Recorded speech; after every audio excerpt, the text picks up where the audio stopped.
presentación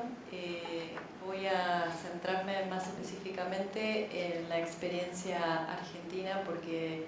todos estamos un poco atravesados como parte de justamente de la coordinación represiva del Cono Sur por muchas experiencias, y venimos trabajando y desarrollando tareas y programas por fuera del Estado, dentro del Estado, hace muchos años, y claramente pensaba que en este seminario casi todos los expositores estamos tocados por distintas experiencias, y eso tiene que ver con que hemos atravesado en la región verdaderamente un plan sistemático de exterminio que por supuesto lleva sus marcas, y seguiremos cargando con esas marcas mucho más allá de la generación afectada y por muchas generaciones más. De hecho, yo siempre digo que lidiamos con delitos imprescriptibles y que los daños también son imprescriptibles, y que afectan, digamos, muchas más generaciones que las generaciones directamente impactadas de modo directo. Y por supuesto también quiero decir con esto que no solo las víctimas son las víctimas directas, son las víctimas de estos genocidios, como ya se planteó en la mesa, sino por supuesto la sociedad en su conjunto. Pero me quería centrar en algunas cuestiones porque, bueno, no sé qué va a pasar finalmente con la exposición de mi colega argentina respecto del tema más jurídico, y yo de eso no voy a hablar, pero sí creo importante marcar algunos datos, como decir que en la Argentina nos encontramos con un escenario nuevo que es diferente quizás del que se planteó en el resto de las exposiciones, que tiene que ver con la reapertura de los juicios en el año 2006, pero como una experiencia inédita a nivel de la justicia. No se crearon tribunales especiales para juzgar estos crímenes de lesa humanidad, sino que se llevan adelante esos juicios con la justicia ordinaria, es decir, con los tribunales federales. Y esa justicia ordinaria, por supuesto, que está atravesada por una lógica procesal penal que fue la misma que se aplicó para juzgar este tipo de causas. El problema que apareció en primer lugar es que estos testigos, víctimas de violaciones de derechos humanos, no son los mismos testigos que cualquier otra causa penal. Y justamente por no haberse creado un tribunal especial con una lógica particular para juzgar ese tipo de crímenes, al aplicarse o traspolarse la lógica penal, procesal, de cualquier otro tipo de delitos, chocamos de entrada con un gran problema, y es que creo que hasta los jueces se dieron cuenta en el primer momento que estas causas, sí, creo que hasta los jueces, estas causas no se pueden juzgar solamente desde el discurso jurídico, ni se pueden llevar adelante solamente desde la lógica penal. Estas causas implican un tratamiento particular y específico sobre los testigos, porque son testigos no solo de lo que les ha ocurrido a ellos, sino que son testigos que relatan y construyen una narrativa histórica sobre lo que le sucedió a la sociedad en su conjunto. La particularidad que tuvimos en Argentina, además, es que a pesar que en el 2006 se reabren las causas, ya en el año 84 había habido lo que se llamó la causa 13, que es el juicio a las juntas, del 84 y del 85, y en esa primera experiencia del juicio a las juntas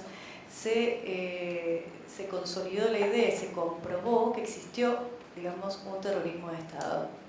Por lo tanto, volver a foja cero, como se diría en el discurso jurídico, y volver a plantear si los relatos de los testigos eran relatos que iban a dar cuenta de la existencia del terrorismo de Estado, no era valedero de entrada, porque eso ya estaba demostrado hacía muchos años atrás. Entonces ahí comenzó todo un debate acerca de cuál es la función que los testigos víctimas del terror de Estado tienen en las causas que se llevan adelante en justamente uno de los poderes del Estado, que es el poder judicial. Entonces, el gran punto acá era que esos relatos no solamente estaban siendo necesarios para convertirse en una prueba testimonial con todo lo que eso implica, carga pública, obligación de ciudadano, de dar una declaración porque es citado por la ley, sino de poder abrir un margen que tenga que ver con que luego de 40 años de espera para poder relatar los hechos ante la justicia, justamente el planteo fundamental era que esos testigos pudieran dar cuenta, además de lo que habían vivido, no solamente en términos del elemento probatorio objetivo para la causa, sino como un hecho reparador, el testimonio como un hecho reparador. Solo como para tener una idea, desde el año 2006 que se reabren las causas hasta marzo del 2015 hubo 125 sentencias, de las cuales el 20% están confirmadas por la Suprema Corte de Justicia, 613 sentenciados, 563 condenados, de los cuales 39 están fallecidos, hubo 2 prófugos. Doy estos datos porque un poco responden a algunas de las preguntas rápidamente de lo que se planteó acá. 50 absoluciones y procesados sin sentencia previa 889. Pero además, en términos, digamos, de sumatoria de cuáles fueron la cantidad de víctimas que fueron judicializadas, es decir, que realmente se llegaron sus casos a causas penales, al día de hoy, según el informe de la Procuración de marzo del 2015, transitaron por los tribunales federales 11.750 víctimas. Ustedes se pueden imaginar que con el caudal, digamos, de víctimas y el caudal de personas que fueron sentenciadas, condenadas, procesadas, la puesta en marcha de los juicios sin un particular dispositivo o nombramientos especiales de jueces, de operadores jurídicos para poder llevar adelante esta situación testimonial fue realmente un gran tema. Y en ese momento tuvimos además una particular situación en Argentina, y es que en la marcha del primer juicio que se desarrolló en el 2006 en la ciudad de La Plata, que es la provincia de Buenos Aires, un testigo de esas causas desapareció, Julio López. Y eso implicó un nuevo escenario, que era justamente cómo el impacto del terror que habían vivido todas estas víctimas volvía a impactar en el cuerpo de toda la sociedad, y el gran riesgo era que se paralizaran las causas. Por un lado, estábamos esperando hacía muchísimos años que se pudiera hacer justicia con lo que había ocurrido en la Argentina. Estamos hablando de 30.000 desaparecidos, más de 500 personas apropiadas que todavía conviven con nosotros en la sociedad, porque solo se recuperaron 116 personas, con lo cual alrededor de 400 personas siguen conviviendo con el resto de la sociedad en una situación que podríamos definir como desaparecidos vivos, y entonces nadie podría decir que el problema del terrorismo de Estado es un problema del pasado, porque de hecho convivimos con esta situación permanentemente.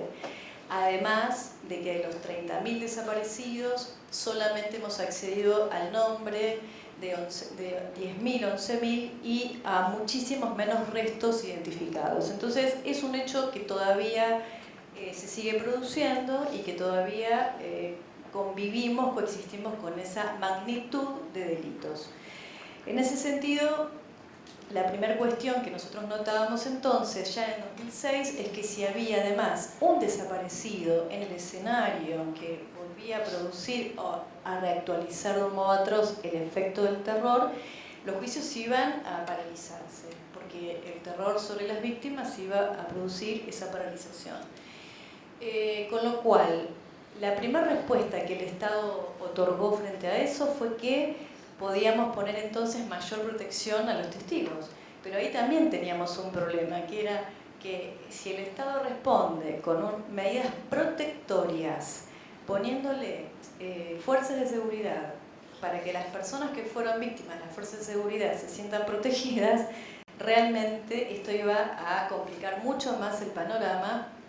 y en ese sentido entonces, en ese momento el secretario de Derechos Humanos de la Nación, Eduardo Luis Duhalde,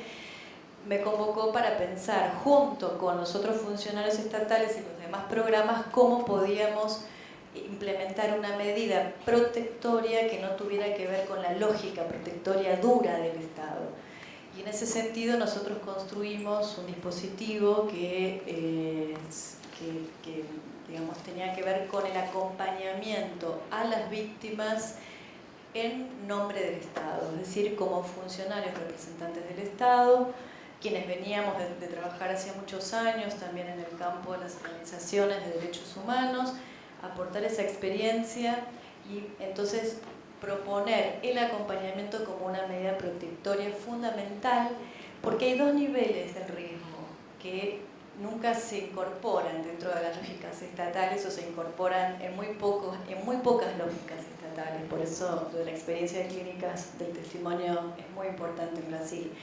que es medir el riesgo de vida de un sujeto que está siendo propuesto como testigo en una causa de riesgo, como puede ser una causa de lesa humanidad,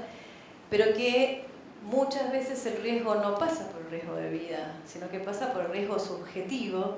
que tiene que ver con cómo se reactualiza ese terror y puede producir lo que yo denomino la catástrofe del testimonio. Esperar 40 años, 30 años para poder declarar y que llegue ese momento y no se pueda hacer. Y la otra cuestión que tiene que ver con que testimoniar es reparatorio en la medida en que ese testimonio pueda ser cuidado y que no se produzca de cualquier manera. Es desde ahí, desde esta lógica, que nosotros escribimos un protocolo, que yo traje algunos, digamos, como para poder circular, que se llama Protocolo de Intervención para el Tratamiento a Víctimas Testigos en el marco de procesos judiciales, en coordinación con un tribunal, que fue el que instruyó la megacausa ESMA, y lo presentamos en la Corte Suprema de Justicia para que sea una herramienta a utilizar por los jueces que llevan adelante causas de lesa humanidad, en donde hicimos dos giros teóricos rápidamente. El primero es invertir el concepto del derecho penal de testigo a víctima por el de víctima a testigo, anteponiendo la condición de víctima antes que la del testigo como mera prueba judicial, a la cual se le exige una cantidad, digamos, de relatos, de hechos objetivos, desprovistos de cualquier subjetividad. Entonces invertimos el concepto priorizando el derecho que tiene el testigo de que en primer lugar se considere su condición de víctima y, por ejemplo, no se le pregunte, como ocurrió en muchos casos, cada cuánto tiempo lo torturaban. ¿Usted recuerda cómo se llamaba su torturador? Cosas que ofenden, por supuesto, la condición de víctima, ofenden al testigo. Y la segunda inversión teórica que hicimos es que en las causas de lesa humanidad, una declaración testimonial es más que una obligación, es un derecho de las víctimas. Y en ese sentido, estas dos inversiones teóricas hicieron que los jueces pudieran empezar a pensar que juzgar delitos de lesa humanidad implica particularidades que no se pueden dejar de lado porque si no afectarían fuertemente la dignidad de las víctimas. Muchas gracias.